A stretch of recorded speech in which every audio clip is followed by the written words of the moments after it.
not a YouTuber, just like making videos. You read the title, you already know what it's going to be about. We're going to talk about David Carroll and David Carroll Jr. Now, I saw New Possibilities video, I was about to say video, where he properly deconstructed David Carroll. I'm going to kind of like feed on that, but I'm going to talk about David Carroll and his son, like sort of in general, and their bric-brat. Now the thing is, these bootlickers or chastisers of blacks existed throughout history, and they never made the history books.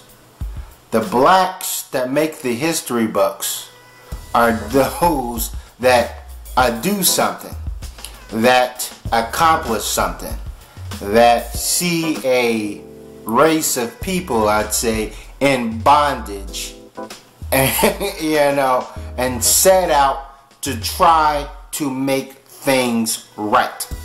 Now, I know David Carroll is no fan of Dr. Martin Luther King, and I understand that there's a lot of pro-blacks or whatever that sort of clamor to David Carroll's rhetoric because they feel Martin Luther King integrated us with the enemy or whatever, and he hijacked the civil rights movement. Now, let me tell you about this, for all those who felt like black people were living in utopia before we was integrated with the big bad white man, is that segregation without independence is virtually useless. Now, Dr. Martin Luther King himself sort of realized that it's going to be a long struggle, that once the walls of segregation comes crumbling down, there's still going to be a whole lot of work to do. And he felt that we will accomplish more with the assistance of white people, when he knew overall that whites won't be there for the long haul, or they may have their own agendas.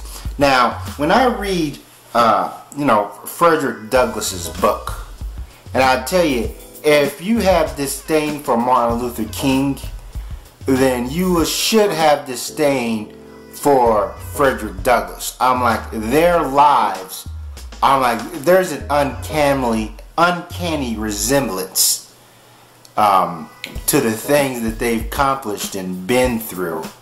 But one thing, regardless, Martin Luther King, he lived through it.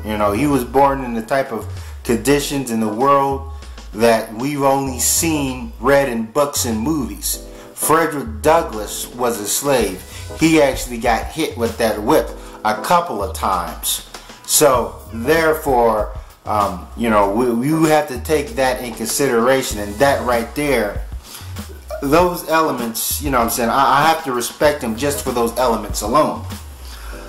But in Frederick Douglass' time, there were actually even more radical black anti-slave abolitionists.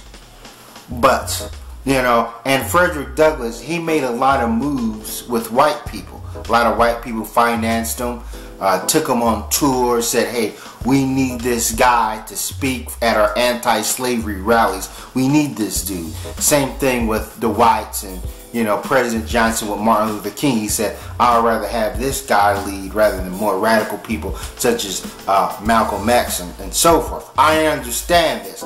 Frederick Douglass, it was very similar. They kind of chose him over a lot of other people, a lot of blacks that were outspoken against the cruel institution of slavery. One, because Frederick Douglass was a good orator, just like Martin Luther King was a good orator. And they may be more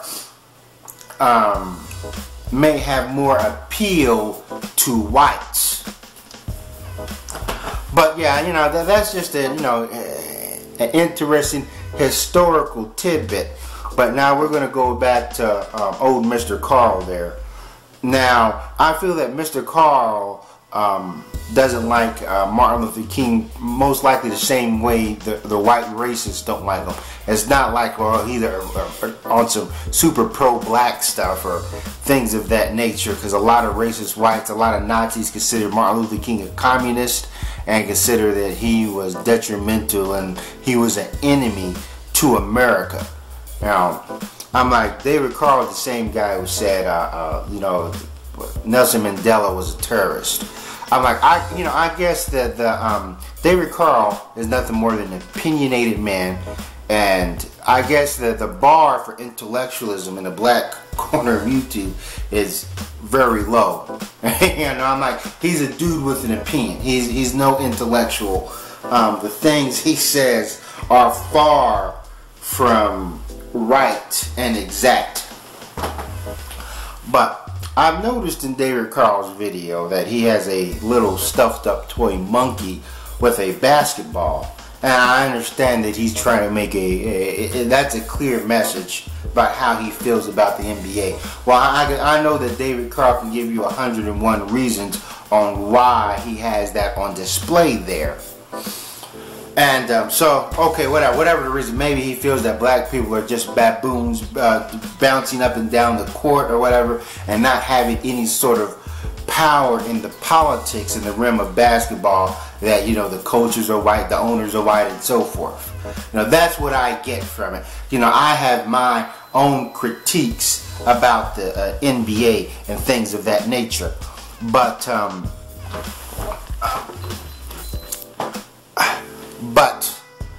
you know, if you have that, you know, that little, you know, that stuffed up monkey with a basketball, I understand that David Carroll is a big football fan. You know, I think Steelers is his team, so therefore, don't be a hypocrite. He should put also another one of them stuffed up animals. I know he got a bunch of them. He probably sleeps with one of those stuffed up monkeys at night in his bed. Of a stuffed up animal with a football. You know, it's only fair because in the realm of football, you also know that blacks, you know, don't have power in other realms. There's not that many black owners, if any, and so forth. The spectators are mainly white. It's just that maybe in football, maybe he's just not a fan of the NBA, so therefore he feels that he can poke fun of it, but, you know, he's more appreciates football, and maybe because of football, white people still have use there, as if black people just don't dominate basketball. They have absolute supremacy. But yeah, he's being a hypocrite there, as you see. Now, as far as, let's say, David Carroll Jr., if David Carroll himself had any sort of intellectual honesty, that he'll detach himself from the brother of logic and common sense. And you don't have to put logic and common sense to make us think that you're smart. A queasy is a meathead, you know, by all definitions of that term. I'm like, he flexes his machismo and say, this is manhood, or whatever. The world is ran by white dudes who did all sorts of gay shit during their frat days. And the thing is, I understand that blacks are the easiest people to criticize in the whole universe. You know, nobody knows what black culture is. You see this degenerative culture that is highly marketable, and we see it on World Star Hip Hop or whatever. You know, and there's a difference when you chastise blacks in a way that tries to get blacks' minds right, or in chastising them to the point where, you know, you're appealing to white people or white racists, because white racists are disingenuous, you know, just because, you know, you have this mentality where, oh, okay, I'm going to scrutinize blacks and hopefully they'll get the message because I actually care for them, other than you're trying to appeal to your white gathering, you know, and so forth. Now, people that actually watch these guys' videos really need to, you know, pay attention to their message, because I think that they don't. You know, sometimes you can really analyze the intelligence of a speaker just by looking at the intelligence of his fan base. Now, I agree that David Carroll has some sort of political savvy, but the brother of logic, of common sense, don't. I'm like, this guy puts fried chicken and watermelon and Kool-Aid on the table and talk about black history, and then goes in about the effeminate male. This dude talks in circles. He has no fucking idea what he's talking about. The reason why I don't do that many rebuttals on Akweezy, because I feel like I'm picking on him. Seeing Akweezy trying to talk knowledge, it's like watching a pro wrestler. You know, imagine Randy Savage or Hulk Hogan, you know, trying to flex some intellectual brain muscle. It simply doesn't work, you know. But all he does is, you know, he links up with what is the Fantastic Four or whatever, and then just talk in circles about meaningless banter about you Negroes, you savages, you monkeys. Now, there's all sorts of people that criticize the state of black America. I do it. I did it in my video, how can a black person afford to be ignorant? But there's a method to my madness.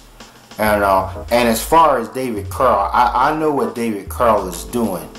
But Akweezy 100 has no fucking idea what he's doing. He's just going, he's someone that's going with the flow. I'm like, why would a dude, we know what his eyes look like. Why the hell would somebody wear glasses inside their house when he has videos with his eyes exposed? I can understand some people wearing shades indoors because they want to keep their identity and their face somewhat hidden. I understand that. That's why they wear the shades. But if people already know what your eyes look like or whatever, and there's no fucking reason to wear shades indoors. I'm like, this guy gets the Kelly Bundy Award for that. Now, I'm not saying that he hasn't made any videos that I somewhat agree with, the brother of logic and common sense. But this deems him no sort of intellectual or having any sort of leadership capabilities. All he does is turn around and say that these black men are effeminate and so forth. And that's the thing with these guys, flim flam, that all you have to, they just resort to black, you know, you're over emotional because you're black, you're stupid because you're black, you're defending these women because you're black. It just goes down to the black community that they'll take one example, use that as a catalyst, and say this is the black community or whatever. Like, nobody can have a disagreement with them. That anybody that opposes their message, as you know, I mean, they'll look like, oh, this is what the black community is like, you brothers or whatever. No, these are guys sitting around complaining about stuff. That's what that's what it boils down to.